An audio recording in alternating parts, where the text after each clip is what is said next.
Eh ben, salut tout le monde. Du coup, moi, je voulais vous présenter rapidement ce que c'était le collectif L'Envolée et qu'est-ce qu'on fait et pourquoi on fait cette discussion.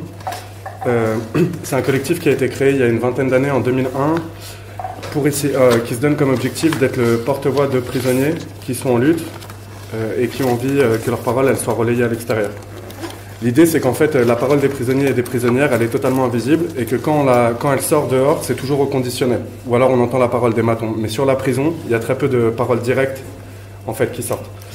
Du coup, un de nos tafs, c'est d'essayer de relayer cette parole quand elle nous arrive et de la relayer un maximum. C'est aussi pour ça qu'on fait des réunions publiques, etc. Et donc ça fait 20 ans que ça dure. Ça a été créé au moment des 20 ans de l'abolition de la guillotine, donc ce qu'on disait. On va revenir un peu là-dessus. Et l'idée, c'est aussi que, en fait, nous, on pense qu'il faut croire les prisonniers. Parce que prendre la parole quand on est enfermé, quel que soit le lieu d'enfermement, en fait, c'est toujours une prise de risque. La prise de risque, elle n'est pas forcément judiciaire, mais par contre, quand on prend la parole, il reste qu'il y a des matons, si on est en prison. Si on est en centre de rétention, il y a des flics qui jouent le rôle de matons, qui eux peuvent aller réprimer physiquement ou arbitrairement de différentes manières. Et donc on pense que c'est vraiment très important à la fois de croire les gens et de faire le taf, de relayer au maximum cette parole. Nous, on utilise principalement une radio à Paris, où il y a une émission toutes les semaines en direct, où il y a soit des lettres qui sont lues, soit des appels de proches ou de personnes qui sont actuellement enfermées pour raconter ce qui se passe dans tout un tas de prisons, quoi. Ça fait donc ça c'est le premier gros taf qu'on se donne comme outil. Et l'autre truc, c'est qu'on a un journal. Donc là c'est le numéro 54 qui vient de sortir et qu'on essaye de relayer. L'idée, c'est que la radio, même si elle est émise dans plusieurs radios locales et que donc il y a pas mal de monde qui peut l'écouter à l'intérieur, le journal, ça permet de continuer pour les prisonniers qui le lisent ou qui ont écrit dedans, d'avoir des liens avec d'autres prisonniers, en tout cas que la parole elle puisse continuer malgré les transferts disciplinaires, malgré l'éloignement que peut faire l'administration pénitentiaire. Là, c'est... alors, comment dire, nous, on relaye principalement des lettres ou des appels de prisonniers. On pense que le papier, c'est très important pour la parole des prisonniers parce que c'est quelque chose qui reste dans le temps. Ce qui fait qu'il y a des numéros de l'Envolée qui peuvent avoir 20 ans, en fait, il y a très peu d'archives de paroles de prisonniers sur un temps long, quoi. Et donc on pense que c'est important qu'il y ait des traces écrites de tout ça, au-delà de la radio, au-delà des fois des réseaux sociaux où les choses, elles circulent rapidement, mais elles sont aussi rapidement des fois oubliées ou mises de côté, quoi. Ça dépend des situations. Donc, ce qu'on se fixe comme objectif, c'est d'être le porte-voix de certains prisonniers, parce qu'on n'a pas, on ne prétend pas représenter les 70 000 personnes qui sont enfermées en France à un instant T, ni les 2500 personnes qui sont en centre de rétention là aujourd'hui quand on parle, quoi. Donc, notre manière de fonctionner, principalement, c'est que nous, on essaye de créer des liens, d'être chacune, en tout cas comme on le peut, d'être en lien avec des prisonniers et des prisonnières. Du coup, on n'est pas non plus des masses, donc ça ne représente pas non plus des milliers de personnes à l'intérieur avec qui on est en lien. Et on essaie de créer cette relation sur un temps long, avec l'idée de regarder la société depuis la prison. Et donc d'essayer de comprendre, en fait d'habitude, ce qu'on fait, c'est qu'on regarde la société depuis là où on est, après on regarde la justice, la police, la justice et la prison, et là on va essayer de faire le travail inverse, quoi. Et donc de comprendre qu'est-ce qui est en train de se passer à la fois dehors et dans les lieux d'enfermement, mais depuis l'intérieur. Donc voilà. Ça, c'est comme ça qu'on essaye de fonctionner. Et donc au quotidien, ça passe par ce que je disais, par une émission de radio, donc qui est en direct, parce que la radio, c'est pas quelque chose qui est censurable.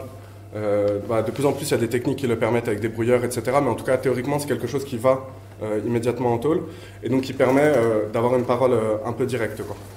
L'idée, c'est que nos émissions et le journal, ce sont un lieu de discussion entre nous, des personnes qui sont enfermées, et entre des personnes enfermées en même temps, pour essayer de construire cette pensée.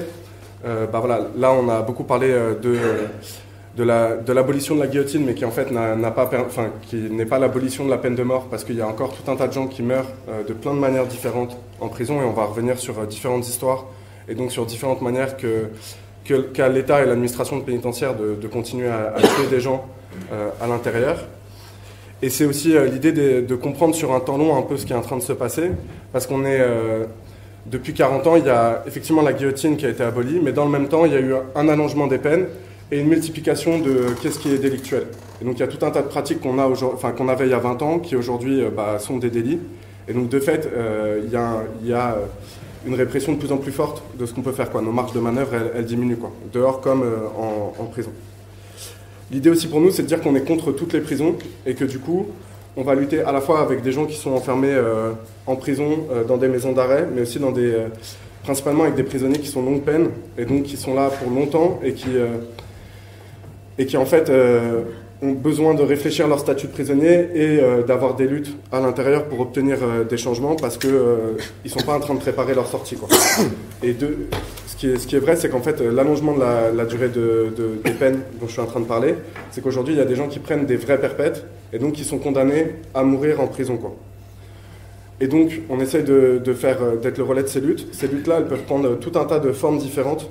C'est-à-dire que pendant le confinement, il y a des prisons qui ont brûlé avec des communiqués de collectifs de prisonniers qui sont sortis. Nous, on a essayé de relayer au maximum cette parole-là et d'aller, quand c'était possible, au procès pour les soutenir. Mais on pense aussi qu'une lutte comme il y a eu au quartier d'isolement de Saint-Maur l'année dernière pour obtenir des chaises plutôt que des tabourets, en fait, elle est importante parce que c'est un moment où il y a des prisonniers qui sont coordonnés pour imposer un rapport de force face à l'administration pénitentiaire. Et donc voilà, on essaye de relayer et de soutenir toutes ces luttes. Le soutien, il ne passe pas forcément par un message à la radio, il peut y avoir 1000 manières de le faire, mais en tout cas, on essaye de le faire au maximum. Un truc qu'on fait beaucoup, c'est de faire des appels à ce qu'il y ait des gens qui écrivent à l'intérieur pour des prisonniers qui sont dans des situations particulières, parce qu'en quartier d'isolement particulièrement, le fait qu'il y ait des lettres qui arrivent en masse pour certains prisonniers, ça montre à l'administration pénitentiaire qu'elle ne peut pas faire n'importe quoi, ou en tout cas que s'il se passe quelque chose, il y aura du monde dehors. Et c'est aussi une manière d'essayer de briser l'isolement, qui au bout de quelques années, en fait, à force de transfert disciplinaire ou d'éloignement, fait qu'on est de moins en moins en contact avec les gens qu'on connaissait quand on est rentré en prison, quoi. L'autre truc aussi qui se passe depuis des dizaines d'années, c'est qu'il y a une multiplication de ce qu'on appelle les peines internes, c'est-à-dire de peines de prison qui sont données parce qu'il y a des personnes qui bougent à l'intérieur et qu'il y a tout un tas de tribunaux ou de matons aussi qui vivent en fait uniquement de ces peines internes. C'est le cas de tous les petits tribunaux qui sont à côté des centrales ou des prisons les plus sécuritaires en France. Et donc il y a tout un tas de gens qui prennent des peines de prison et où la peine de prison s'allonge à l'intérieur parce qu'ils luttent pour obtenir un transfert plus proche de chez eux, un réaménagement de peine, ou essayer de quitter une prison où les matons sont particulièrement violents ou racistes, quoi. Donc nous, on essaye de faire ça. Après, on n'a pas, c'est ce que j'essayais un peu de dire au début, hein, c'est-à-dire qu'on n'est pas les seuls à faire ça déjà en France. Il y a d'autres collectifs qui se battent, il y a d'autres radios anticarcérales qui essayent de donner la parole aux prisonniers et aux prisonnières. Et nous, on le fait avec les personnes avec qui on est en lien et qui ont envie de se battre avec nous depuis l'intérieur, quoi. Il y a là, depuis 2 ans, en fait, de la même manière que dehors, nos libertés, elles se sont vachement restreintes, qu'il y a tout un tas de nouveaux dispositifs de contrôle qui sont arrivés, l'administration pénitentiaire, elle a profité de la crise sanitaire, non pas pour essayer de soigner les gens, de les protéger, etc., mais pour remettre en cause tout un tas d'acquis qui avaient été obtenus des fois depuis 40 ans. C'est le cas par exemple des colis de Noël, qui est un moment où on pouvait envoyer de la nourriture fraîche, etc. aux proches en fin d'année, qui maintenant est quasiment remis en cause, quoi. Il y a quasiment que des trucs secs, etc. qui passent. Dit comme ça peut paraître anodin, mais en fait quand on a un proche à l'intérieur, pouvoir préparer un colis de Noël, mettre des plats que la personne elle va aimer, en vrai c'est hyper important pour la personne à l'extérieur, mais c'est aussi hyper important pour la personne à l'intérieur, parce que c'est un moment où des fois tu peux faire un partage avec d'autres co-détenus, voilà. Ça c'est remis en cause. De plus en plus il y a des parloirs qui sont avec plexiglas, ça dépend des périodes, voilà. Et il y a encore 2 ans, le parloir avec plexi, en fait c'était une sanction à l'intérieur. C'est quand on s'était fait prendre avec quelque chose qui passait en parloir, etc. Et tout ça, c'est une remise en cause en fait, des marges de manœuvre qui existaient dans tout un tas de tôles qui fait qu'il y a tout un tas de nouveaux combats à mener un peu partout, quoi. Sauf que comme à l'extérieur, parce que ce qui se passe à l'extérieur et ce qui se passe à l'intérieur, en vrai c'est toujours lié, quoi. Quand il y a un nouvel état d'urgence qui est prononcé, que ce soit un état d'urgence anti-terreau, un état d'urgence sanitaire, et à l'intérieur il va être amplifié. Un état d'urgence anti-terreau, ça donne il y a 1 an au Beaumet des fouilles quasiment systématiques des cellules pendant plusieurs mois. Ça donne des fouilles à nu systématiques pour les parloirs. Et donc, donc ça, c'est au moment de la mort de Samuel Paty, dont on a beaucoup parlé à l'extérieur, un prof de collège. Et donc, même si ça n'a rien à voir et que ça ne se passe pas du tout vers Marseille, les prisonnières de la MAF et du centre de détention des Baumettes, elles ont subi cet état d'urgence particulièrement.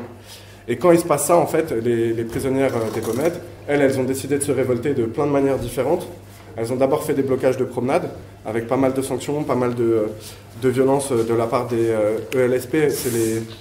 C'est des matons en tenue anti-émeute qui viennent ramener et taper les gens sur le retour de cellules.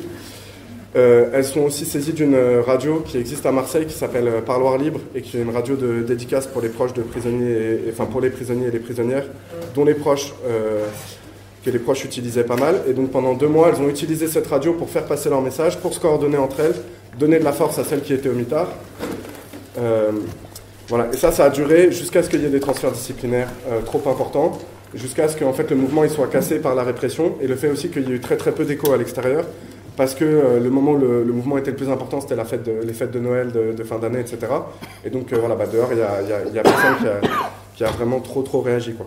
Mais par contre, ça arrivait aussi suite à un renforcement à l'intérieur des Baumettes, des mesures sécuritaires, où il y a par exemple des caillebotis, c'est-à-dire des espèces de grilles qui avaient été installées à la MAF, qui empêchent l'air de sortir. Officiellement, c'est pour empêcher le bruit de sortir de la prison, parce que les riverains et les riveraines se plaignent du bruit de la tôle, quoi. Mais en réalité, ça donne des conditions d'enfermement qui sont encore plus impossibles que celles d'avant, quoi. C'est-à-dire, fumer une cigarette, ça devient impossible parce que l'air, il ne sort pas. Aller aux toilettes, c'est impossible parce que voilà, l'air, il ne sort pas. Faire à manger de la même manière, quoi. Et donc, on essaye d'être soutien de toutes ces luttes en fonction des contacts qu'on a, de relayer cette parole, de voir si on est proche localement, d'essayer d'organiser des actions de solidarité, etc. Ça dépend un peu où on est, qui on est à ce moment-là, quoi. Et des luttes comme ça, en fait, il en arrive tout le temps en prison. Et c'est pas genre du tout lié à nous et notre existence. Quels que soient les lieux d'enfermement, il y a toujours des gens qui se révoltent face au comportement des matons et face au durcissement des conditions d'enfermement. Nous, on essaye juste d'apporter un appui au moment où il y a ces révoltes. Voilà. On pense aussi que, c'est ce que je disais tout à l'heure, qu'il faut lutter contre tous les lieux d'enfermement, que les prisons pour sans-papiers sont des prisons, que de plus en plus il y a des allongements de peine à l'intérieur pour les sans-papiers. Officiellement, on est passé à 3 mois il y a 2 ans avec la loi Asile-Immigration. Aujourd'hui, depuis le Covid, en fait, il y a de plus en plus de prisonniers qui passent 6 mois, 9 mois en centre de rétention. Et il y a de plus en plus de ces gens qui sont en centre de rétention qui en fait sortent de prison. Et donc, il y a une espèce de une espèce de connexion qui s'est créée entre la police aux frontières, les préfectures et l'administration pénitentiaire pour aller arrêter de manière de plus en plus systématique les personnes qui sortent de prison, qui sont étrangères, à qui on a soit enlevé le titre de séjour pendant qu'elles étaient en prison, soit qui étaient sans papier au moment de leur incarcération, pour après les enfermer en centre de rétention. Et donc en fait, c'est des espèces de double, voire triple peine si les personnes après elles se retrouvent expulsées, qui sont mis en œuvre. Et du coup, c'est aussi beaucoup d'allers-retours qui se passent entre ces différents lieux d'enfermement. Et voilà, juste pour dire, par exemple, pendant le Covid, il y a eu une grosse communication de la part du gouvernement pour dire qu'il y avait moins de prisonniers, de moins en moins de prisonniers. On était passé de 70 000 prisonniers à environ 60 000 personnes qui étaient enfermées à un instant T. Et en fait, c'est à la fois dû parce qu'il y a eu moins de personnes qui ont été envoyées en tôle, c'est-à-dire qu'on a repoussé leur moment d'incarcération, depuis c'est reparti. Mais c'est aussi parce quand on a diminué le nombre de prisonniers, on en a envoyé beaucoup en centre de rétention. Et donc c'est aussi une manière pour l'État de montrer qu'il ne va rien lâcher et qu'il ne risque pas de libérer des gens, quoi. Et en fait, tout ça, c'est évidemment lié à ce qui se passe dehors, quoi. C'est-à-dire que c'est des moments de tension sociale qui sont hyper importants, où la tôle, en fait, elle a un vrai rôle à jouer pour les sans-papiers et pour les personnes à l'extérieur, pour continuer de nous faire accepter le couvre-feu, le pass sanitaire, des tafs de merde, tout ça, quoi. Et donc c'est important, en fait, pour l'État, pour les patrons, etc., qu'il y ait des prisons, parce que c'est ce qui fait peur, quoi. C'est ce qui fait marcher les gens plus ou moins dans les clous, de plus en plus, quoi. Et donc ces allers-retours-là, ils se multiplient, et ça crée tout un tas de révoltes dans les centres de rétention. Ça crée aussi des moments où il y a des gens qui se battent à l'intérieur au moment de leur sortie pour éviter de se retrouver pris par la police aux frontières et envoyés en centre de rétention. Et nous, on essaye d'être dans ces moments-là, solidaires de ces gens-là, de relayer cette parole, et de voir avec elles et eux comment on peut essayer de lutter ensemble et de s'organiser, quoi. Il y a aussi un autre truc qui est important, je pense, là, je voulais en parler parce que ces derniers mois, il y a eu des gros mouvements en Guadeloupe et en Martinique contre le pass sanitaire, mais aussi contre les politiques coloniales qui ont lieu là-bas. Et en fait, il y a quand même beaucoup de prisonniers qui se retrouvent, qui sont des Guadeloupéens ou des Martiniquais, qui après se retrouvent transférés en métropole, donc en France. Donc c'est des gens qui se retrouvent, en fait, pas dans leur pays, dans un endroit où tout le monde parle français, où ils ont plus de proches, à 8000 km de chez eux. Et donc ça veut dire que s'ils ont des proches qui veulent venir les voir, il faut qu'ils payent le prix du billet, etc. Et donc en fait, ça veut dire qu'il y a tout un tas de gens qui, en ce moment, et depuis longtemps, se battent en prison pour obtenir des rapprochements familiaux et pour obtenir le transfert, si possible, un retour vers le pays, quoi.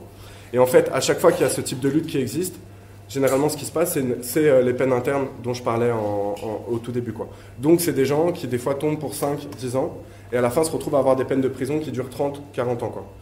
Et qui évidemment ne sont pas retransférés dans leur pays, quoi. Et voilà. Et donc nous, ce qu'on essaye de faire dans ces moments-là, c'est de mettre en lien les gens entre eux pour essayer de donner une force collective, même si les gens ils sont placés en quartier d'isolement, même s'ils sont éloignés les uns des autres, essayer qu'il y ait des combats communs, ou en tout cas une pensée commune qui émerge sur la prison. Et on essaye que cette pensée elle évolue sur un temps long et que ça permette de faire avancer en fait la lutte contre les prisons et de réfléchir comment on peut être dans un monde sans prison, quoi. Et donc dans un monde qui est pas celui qu'on connaît, c'est-à-dire où il n'y a pas une domination par une minorité sur la majorité, quoi. Donc voilà, ça c'est le taf qu'on essaye de faire.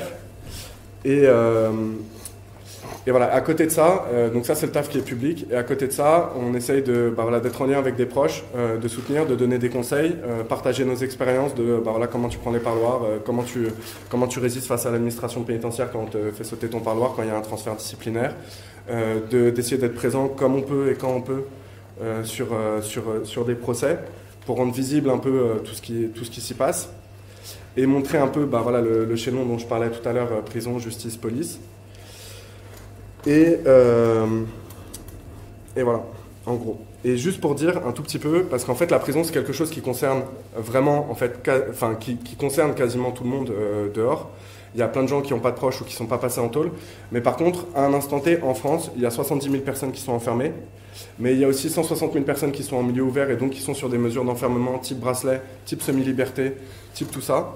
Et derrière tous ces gens-là, il y a tout un tas de proches, les potos, la famille, il y a tout ça, quoi. Donc en fait, il y a des centaines de milliers de personnes qui sont concernées au quotidien par la prison. Et quand on a un ami ou quelqu'un de sa famille qui est en prison, ça veut dire aller toutes les semaines ou quand c'est possible en parloir, ça veut dire récupérer son linge et le laver parce que c'est la galère, quand c'est possible pour nous dehors, c'est la galère. Ça, en fait, ça veut dire aussi des fois se mettre au rythme de la prison, quoi. Donc ça veut dire, les prisons elles sont de plus en plus éloignées des centres-villes. Donc ça veut dire des fois prendre une demi-journée pour avoir 45 minutes de parloir, quand c'est pas un parloir fantôme parce qu'on n'a pas ramené notre pote, etc. Et donc on essaye aussi de rendre visible un peu ce truc-là et de dire qu'en fait, y a pas de, non seulement il n'y a pas de honte à avoir, mais qu'en fait on est majoritairement concerné par la prison en France, en fait. Et que même si ça a beau cibler des gens dans les quartiers, les étrangers en masse, il y a de plus en plus de gens qui vont être concernés dans les années à venir par la prison. Et voilà. Donc on essaye de faire tout ce taf-là, un peu comme on peut et à notre échelle, quoi, et de le relayer.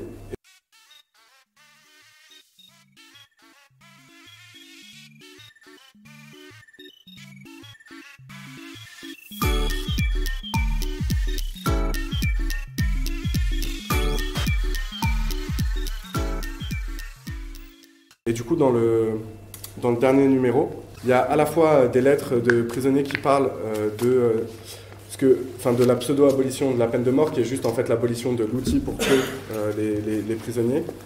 Il y a des prisonniers qui reviennent sur ce que c'est les centres de rétention, les allers-retours entre prison et centres de rétention, mais aussi les délires avec la préfecture, avec des expulsions illégales qui vont de pays en pays sans jamais s'arrêter.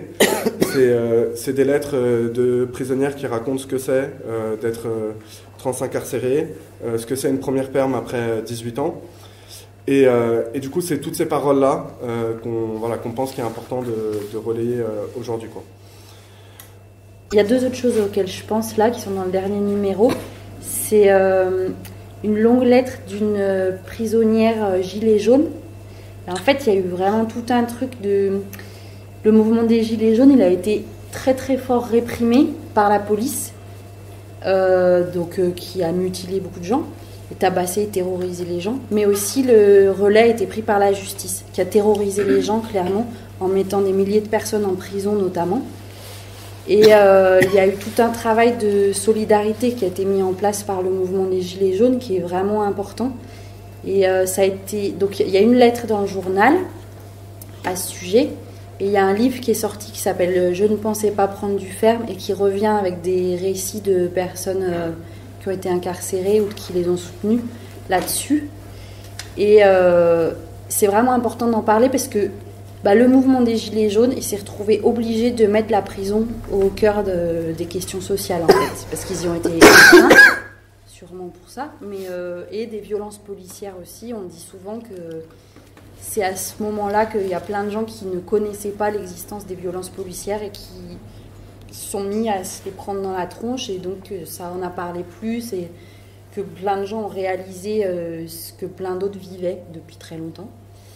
Et voilà, et pareil pour la prison. Donc, et j'insiste là-dessus, parce que nous, c'est aussi de dire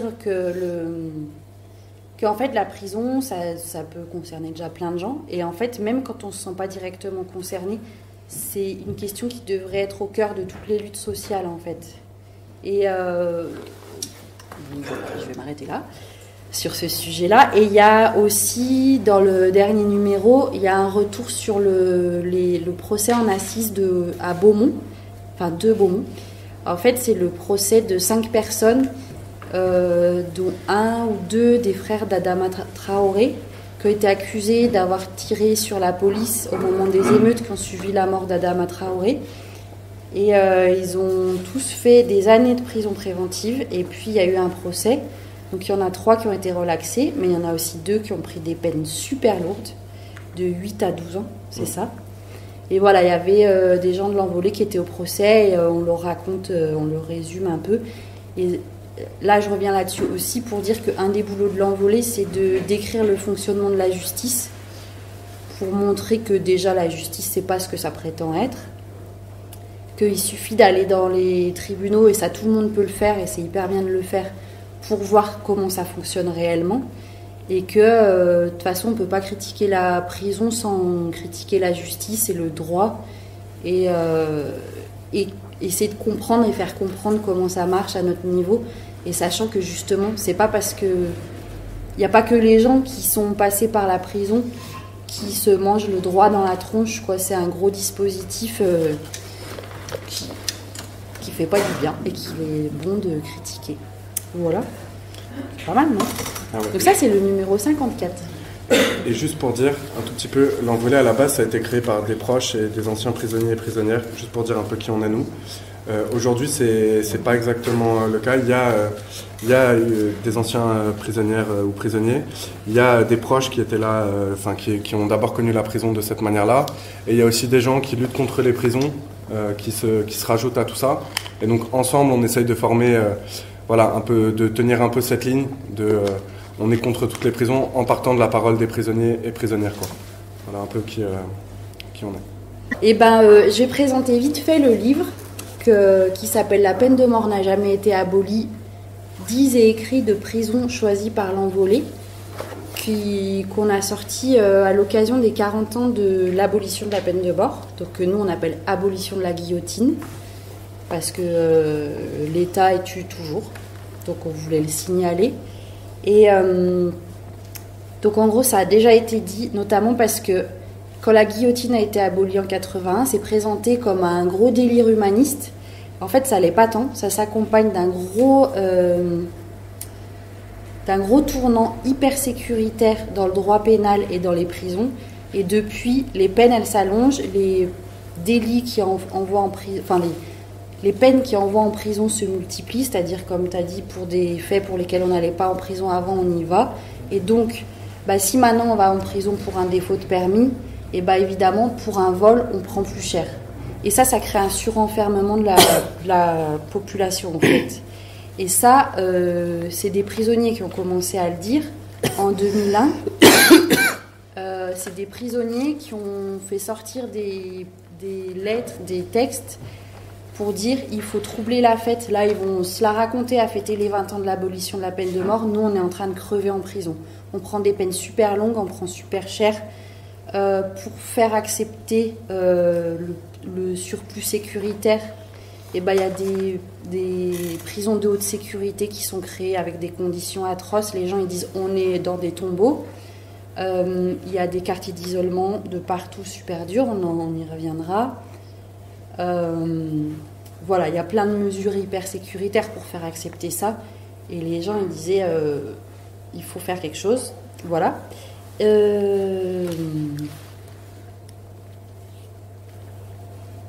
Voilà, donc je vais vous dire les quelques parties qu'il y avait. Mais en gros, ce livre, c'est un recueil en grande partie, c'est des lettres ou des interviews qui sont parues dans l'Envolée depuis le début de l'Envolée, entre autres.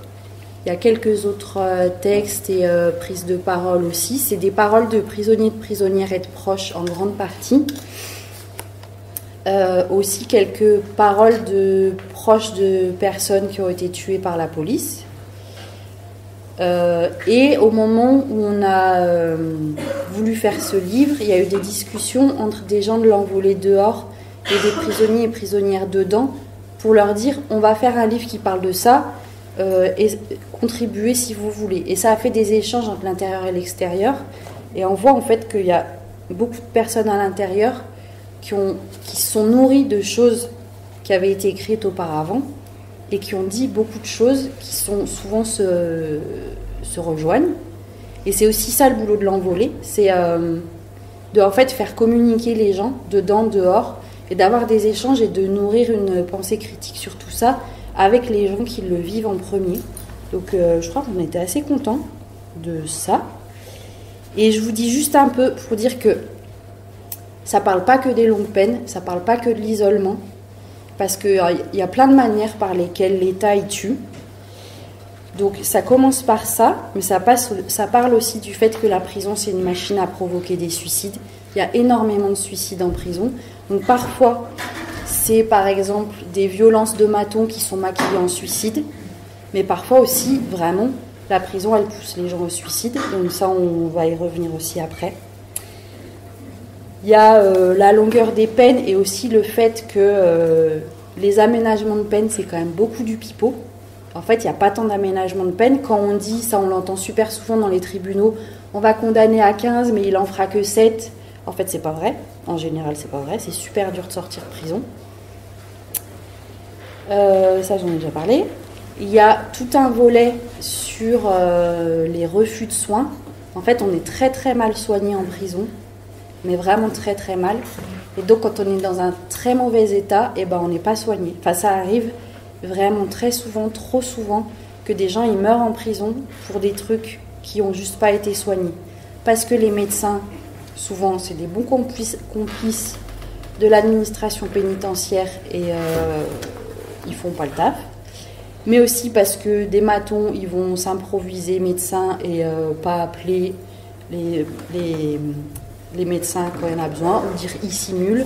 Mais aussi parce que la façon dont est organisée la prison, de toute façon, c'est pas fait pour qu'il y ait des soins d'urgence ou des soins corrects. Donc il y a des gens qui en meurent et on ne sait pas assez. Et en fait, l'Envolée, on a raconté quelques histoires comme ça. Dans le livre, il y en a quelques-unes qui sont relayées.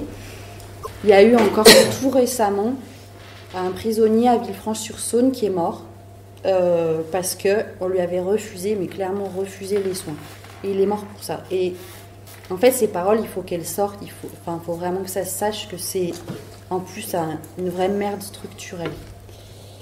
Et voilà. Et il y a aussi une bonne partie sur les bagarres de famille et de proches suite à des morts suspectes en prison ou suite à des morts suite à des violences policières.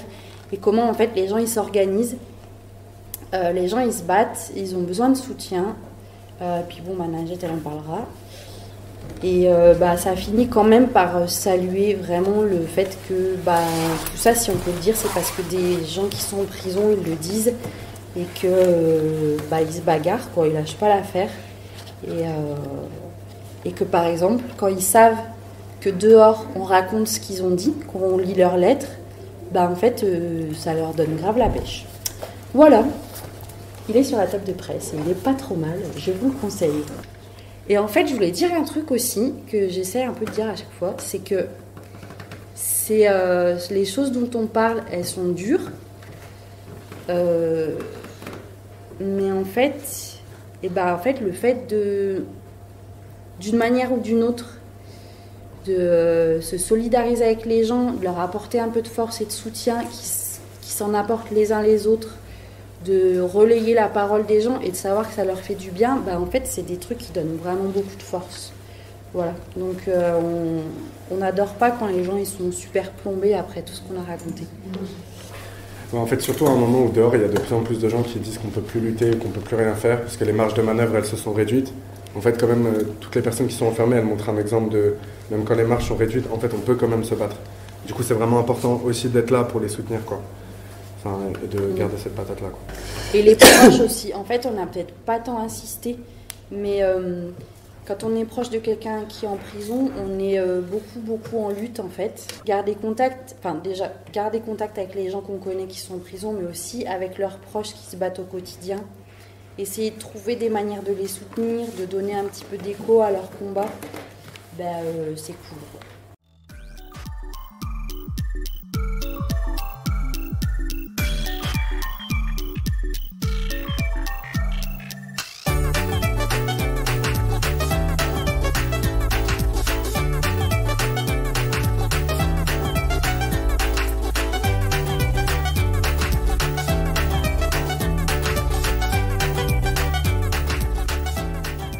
Alors, c'est une lettre de Slim qui est au centre pénitentiaire de Varennes-le-Grand. Et donc, elle a été écrite pendant le premier confinement, à un moment où c'est hyper compliqué. Personne ne capte la maladie. Mais comme on était en train d'expliquer sur les questions de soins, en fait, les gens à l'intérieur, ils captent que si la maladie, elle peut les tuer, et potentiellement, c'est là où personne ne va venir les aider, quoi. Donc, c'est le 28 mars 2020. Depuis le commencement du coronavirus, il n'y a aucune mesure de sécurité de prise. Aucune précaution pour ceux qui servent la gamelle. Du coup, on ne mange plus la gamelle. On a des réserves, mais ça ne va pas durer éternellement s'il n'y a plus de cantine. Ils nous ont donné des petits cadeaux pour nous calmer. 20 balles par-ci, 20 balles par-là. Ils nous achètent comme des petits ados. Plusieurs cas sont avérés, en scred, ils les isolent, les cachent, font comme si de rien n'était. On ne nous dit rien. Ils ont été testés, mais on ne nous a pas dit le résultat. Franchement, si on est malade, c'est mieux de ne pas le dire, car ils ne veulent pas nous aider. Ils vont nous isoler, c'est tout. Il y a eu un blocage il y a une semaine, ça a duré un moment. Ils ont fait venir les hérisses. Les mecs sont passés en comparution immédiate. Ils ont pris 6 et 9 mois. Slim. Voilà, et ensuite, il y a un extrait du communiqué collectif des prisonniers du centre de détention d'Uzerche, le 22 mars 2020. Au centre de détention d'Uzerche, c'est en Corrèze, n'est-ce pas ? Ouais. Il y a eu vraiment une grosse révolte au début du premier confinement. Et la prison a en partie brûlé. Et voilà. Et en fait, ils ont sorti un communiqué collectif dont je vous lis un extrait qui est dans ce livre. Nous voulons un dépistage pour chaque détenu ainsi que pour chaque membre de l'administration pénitentiaire. Nous souhaitons que tous les agents pénitentiaires, sans exception, soient équipés de gants et de masques. Ce sont eux les plus exposés au virus car ce sont eux qui entrent et sortent de l'établissement. Nous voulons être informés de l'évolution de cette situation. Quand les parloirs seront-ils rétablis ? Qu'en est-il des cantines ? Qu'en est-il des sacs de linge ? Qu'en est-il des soins médicaux en cas de coronavirus ? Et enfin, pour nous protéger, nous aimerions que chaque détenu ait du gel désinfectant et un masque à sa disposition. Le minimum en mesure d'hygiène actuellement. Ouais, non, il faut juste rappeler qu'en fait, en mars 2020, ils ont supprimé les parloirs, qu'il y a des moments où les accès à la cabine, ils étaient compliqués, et que du coup, quasiment du jour au lendemain, pour celles et ceux qui n'avaient pas de téléphone caché en cellule, il n'y avait plus de contact avec les proches dehors. Et donc même si tu t'inquiètes pour toi, tu t'inquiètes aussi pour les proches dehors à un moment où on t'annonce une pandémie mondiale ou je sais pas quoi, que les cantines, elles s'arrêtent, donc c'est-à-dire la possibilité d'acheter pendant plusieurs jours, ça s'arrête. Et donc les activités s'arrêtent et les gens, ils sont enfermés, des fois 23 heures sur 24 en cellule. Et ça veut dire que les prisonniers et les prisonnières, ils vont commencer à se révolter dans tout un tas de tôles, à essayer de se coordonner de prison en prison pour faire des blocages à la même heure d'une prison à l'autre. Quand on dit un blocage, en fait, c'est un refus de remontée de promenade. Et il y a jusqu'à un quart des prisons en France, il y a 187 établissements pénitentiaires en France, mais il y a genre une quarantaine ou une cinquantaine de prisons où il va y avoir des révoltes collectives. Et Uzerche, c'est la révolte la plus intense parce que en fait, les matons ils sont obligés de partir de la prison et les prisonniers ils vont prendre pendant 1 heure ou 2 le contrôle de certains bâtiments. Ce qui va amener aussi des 330 transferts disciplinaires en 24 heures, des procès qui se sont étalés pendant 2 ans. Mais du coup, c'était un moment très important, quoi. Et pendant cette révolte collective, les prisonniers qui étaient à l'intérieur, ils ont écrit, certains d'entre eux, un communiqué collectif à relayer un peu partout pour obtenir satisfaction sur les revendications. Et il y a quasiment rien. Les parloirs ont été rétablis, mais ce que je disais des fois avec Plexi, les cantines ont été rétablies, mais parce qu'ils se font de l'argent là-dessus. Mais il y a encore plein d'endroits où dès qu'il y a un cluster qui est déclaré, on rétablit le plexiglas, on supprime les activités, etc., etc., quoi. Et donc en fait, tout le combat qui est mené depuis mars 2020, il continue d'être mené dans tout un tas de prisons.